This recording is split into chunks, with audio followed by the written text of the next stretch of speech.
I don't know why. I just took a month's break from Stalker and gaming in general, and for some reason I decided to come back to do a review of OP2. Out of all things. What's wrong with me? Why am I doing this to myself? I mean, I've been wanting to do this video for years now, but I kept pushing it back, probably because deep inside I knew I was not ready for this, and I can confirm, after 50 or so hours put into the mod so far, yeah, I was definitely not ready for this. So I'm sure most of you have heard at least a little bit about this little Stalker mod called OP2, or the Soup family of mods in general, but for those who don't know, here's a quick recap of what the Soup mods actually are, just to give you an idea, to grasp what we're dealing with here. Because people will say a lot of things about these mods. Some will say they're just a mountain or a garbage pile, depending on your point of view, of peak Slav Stalker jank and wacky content, mods that are pretty much a meme factory rather than a real playable experience. And yeah,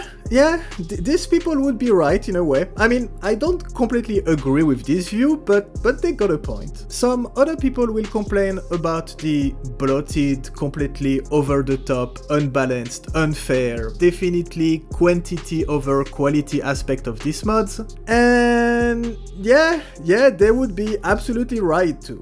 But the thing is, when we talk about soup mods, well, first, some are tamer than others, and OP2 is definitely one of the worst offenders, but all of this is not a bug, this is by design. This picture you can find on the OP2 wiki is absolutely perfect to summarize what these mods are. In a sense, it's more than 10 years of adding the most random content on top of content on top of contents in a single mod until it breaks. Actually, I shouldn't say that because the mod is surprisingly stable, so technically it never broke, but more on that later. The other thing is that not everybody has, I don't know, at least 3, 4, 500 hours of free time to explore everything this crazy mess has to offer. Dozens of locations, hundreds of quests and new NPCs, giant storylines that are really not Stalker canon, far from it, but some are great and fun and engaging. Some are terrible too. Some don't make any sense, but I guess that's the spirit, a giant mess of absolutely everything you can think of, with hundreds of new weapons, mutants, items, Gordon Freeman, his crowbar, death clothes from Fallout, I don't even know anymore. And when I say 400 or 500 hours to finish the mod, it's a low estimate. According to some people way more dedicated than me, if you want to discover everything and do some kind of completionist playthrough, you could look upwards of 1000 hours, easily, to finish everything. To give you an idea, OP2 is based on the engine of the first Stalker game, Shadow of Chernobyl, and you will find the full, slightly modified main questline of the game inside the mod. This storyline, in the original game, takes, let's say, around 25 hours to finish, on average. Well, here it represents maybe 2-3% of all the questlines available in OP2, just to give you an idea of how big this mod is. Just looking at the quest list on the wiki gives me a headache, and most of these quests have an amount of Cheeki Breeki that's way too overwhelming for a regular person that's not on drugs. I mean, the first time I killed a zombie that exploded in a cloud of giant mosquitoes, that of course ended up chasing and killing me because my brain was too shocked to process what was happening, I immediately thought about this quote from a very wise man I read before starting to play this mod: "There are no wrong ways to play Stalker, except whatever this is." Okay, but with all that being said, why are these mods so popular then? And why people play them at all? Well, today we are talking about OP2, which is by far the biggest of the soup mods, but these mods actually have a pretty rich history. The same way today people are a lot into Gamma or Escape from Pripyat, mod packs that are built on top of Anomaly, that was itself built on top of Last Day, that was built on Call of Misery, that's built on blah. I'm not gonna redo the whole history again. The soup mods are just another branch of Stalker modding, a crazy, vodka-fueled, everything and the kitchen sink branch of mods, but as valid and as important as the Anomaly branch or any other one in the community. They're just mods designed designed with a completely different approach in mind, and less known and played in general by the English-speaking side, but they have an absolute cult status in the Eastern community. And I think the main reason people play them and enjoy them is that they're fun. That's it pretty much. While the Gamma Bros are arguing about the ballistics of their new tactical gun, you're here throwing portable nukes at bandits in Dark Valley. I mean, what else can I say? These mods don't take themselves seriously, and they will provide you with a very unique experience that you cannot get anywhere else. And I'm not talking about other Stalker mods here, I'm talking about other games in general. I can't think of anything coming even close to what the Soup mods have to offer. It's a very special kind of crazy, but there's a method to this madness, and we're gonna talk about this later. And I'm saying this knowing perfectly that they're not for everyone. Some people will not like them, like at all. OP2 is not balanced, it's not designed to be balanced. It's really hard, even on the lowest difficulty settings. I mean, when you open the settings and you see that the devs give you the option from the get-go to become invincible for a short amount of time if you really need to, you know you're very far from home here. It's also very lenient with the OG Stalker lore, not to say it completely throws it out of the window, but it's kind of the point. It's not fair, it's not realistic, it's silly, completely over the top, very confusing and frustrating at times, but it's built in a way that all of this still makes sense, at least in whatever psychedelic version of the zone this mod is. Learning how to cheese the game before it cheeses you is a skill you will have to develop very quickly.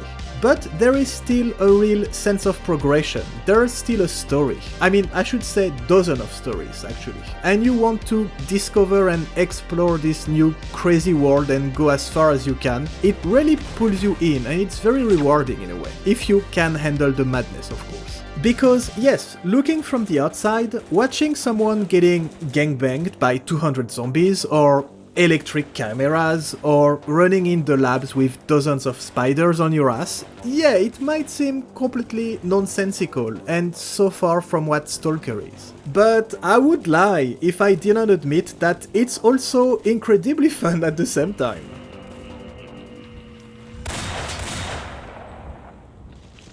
I heard the door opening, right? Oh no. Ah!